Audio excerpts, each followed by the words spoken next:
नमस्कार दोस्तों। आज योगिनी एकादशी है। आज योगिनी एकादशी का व्रत रखा जाएगा।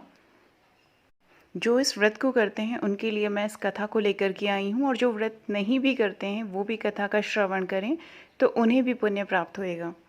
एकादशी महीने में 2 बार आती हैं, एक कृष्ण पक्ष की एकादशी, एक शुक्ल पक्ष की एकादशी। तो आज योगिनी एकादशी का व्रत की कथा इस प्रकार से है। महाभारत काल की बात है कि एक बार धर्मराज युधिष्ठिर ने भगवान श्री कृष्ण से कहा, हे त्रिलोकीनाथ, मैंने ज्येष्ठ माह के शुक्ल पक्ष की निर्जला एकादशी की कथा सुनी। अब आप कृपा करके आषाढ़ माह के कृष्ण पक्ष की एकादशी की कथा सुनाइए। इस एकादशी का नाम तथा महात्म्य क्या है, सो अब मुझे विस्तार पूर्वक बताएं।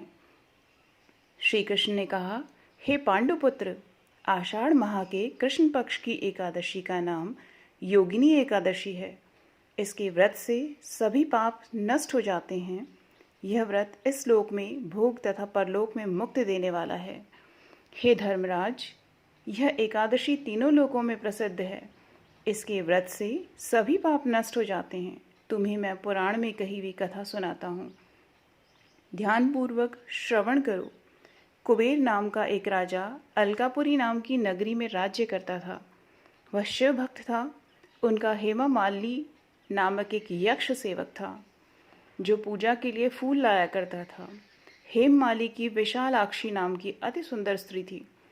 एक दिन वह मानसरोवर से पुष्प लेकर आया, किंतु कामासक्त होने के कारण पुष्पों को रखकर अपनी स्त्री के साथ रमण करने लगा। इस भोग विलास में दोपहर हो गई।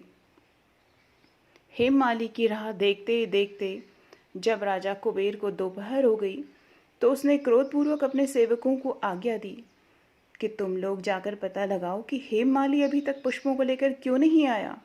जब सेवकों ने उसके पता लगाया तो राजा के पास जाकर बताया, हे राजन, वह हेममाली अपनी स्त्री के साथ रमण कर रहा है।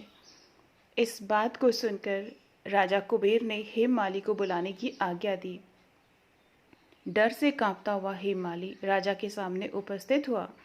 उसे देखकर कुबेर को अत्यंत क्रोध आया और उसके होंठ फड़फड़ाने लगे। राजा ने कहा, अरे अधम, तूने मेरे परम पूजनीय देवों के भी देव भगवान शिव जी का अपमान किया है। मैं तुझे श्राप देता हूँ कि तू स्त्री के वियोग में तड़पे और मृत्युलोक में जाकर कोड़ी का जीवन व्यतीत करे। कुबेर के श्राप से वह तत्क्षण स्वर्ग से पृथ्वी पर आ गिरा और कोड़ी हो गया। उसकी स्त्री भी उससे बिछड़ गई। मृत्युलोक में आकर उसने अनेक भयंकर कष्ट भोगे, किंतु शिव की कृपा से उसकी बुद्धि मलिन न हुई और उसे पूर्व जन्म की भी सुध रही। अनेक कष्टों को भोगता हुआ तथा अपने पूर्व जन्म के कुकर्मों को याद करता हुआ वह हिमालय पर्वत की तरफ चल पड़ा। चलते चलते वह मार्कंडेय ऋषि के आश्रम में जा पहुंचा। वह ऋषि अत्यंत वृद्ध तपस्वी थे। वह दूसरे ब्रह्मा के समान प्रतीत हो रहे थे और उनका वह आश्रम ब्रह्मा की सभा के समान शोभा दे रहा था। ऋषि को देखकर हेममाली वहां गया और उन्हें प्रणाम करके उनके चरणों में गिर पड़ा। हेममाली को देखकर मार्कंडेय ऋषि ने कहा, तूने कौन से निकृष्ट कर्म किए हैं जिससे तू कोढ़ी हुआ और भयानक कष्ट भोग रहा है। महर्षि की बात सुनकर हेममाली बोला, हे मुनिश्रेष्ठ, मैं राजा कुबेर का अनुचर था। मेरा नाम हेममाली है। मैं प्रतिदिन मानसरोवर से फूल लाकर शिव पूजा के समय कुबेर को दिया करता था। एक दिन पत्नी सहवास के सुख में फंस जाने के कारण मुझे समय का ज्ञान ही नहीं रहा और दोपहर तक पुष्प न पहुंचा सका। तब उन्होंने मुझे श्राप दिया कि तू अपनी स्त्री का वियोग और मृत्युलोक में जाकर कोढ़ी बनकर दुख भोगे। इस कारण मैं कोढ़ी हो गया हूँ तथा पृथ्वी पर आकर भयंकर कष्ट भोग रहा हूँ। अतः आप कृपा करके आप कोई ऐसा उपाय बतलाइए जिससे मेरी मुक्ति हो जाए। मार्कंडेय ऋषि ने कहा, हे हेममाली, तूने मेरे सम्मुख सत्य वचन कहे हैं, इसलिए मैं तेरे उद्धार के लिए एक व्रत बताता हूँ।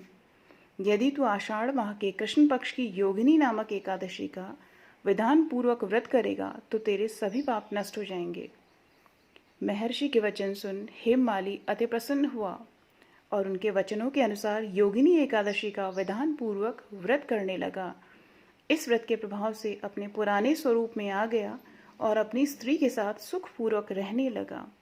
भगवान श्री कृष्ण ने कहा है, हे राजन, इस योगिनी एकादशी की कथा का फल 88,000 ब्राह्मणों को भोजन कराने के बराबर है। इसके व्रत से सभी पाप नष्ट हो जाते हैं और अंत में मोक्ष प्राप्त करके प्राणी स्वर्ग का अधिकारी बनता है। तो योगिनी एकादशी के व्रत में जो लोग योगिनी एकादशी का व्रत नहीं भी करते हैं उनको भी सेम का सेवन नहीं करना चाहिए। तो दोस्तों, आपको कथा कैसे लगी आप ज़रूर कमेंट करके बताइएगा और कमेंट में श्री हरि विष्णु ज़रूर लिखिएगा। तो मिलते हैं नेक्स्ट वीडियो के साथ।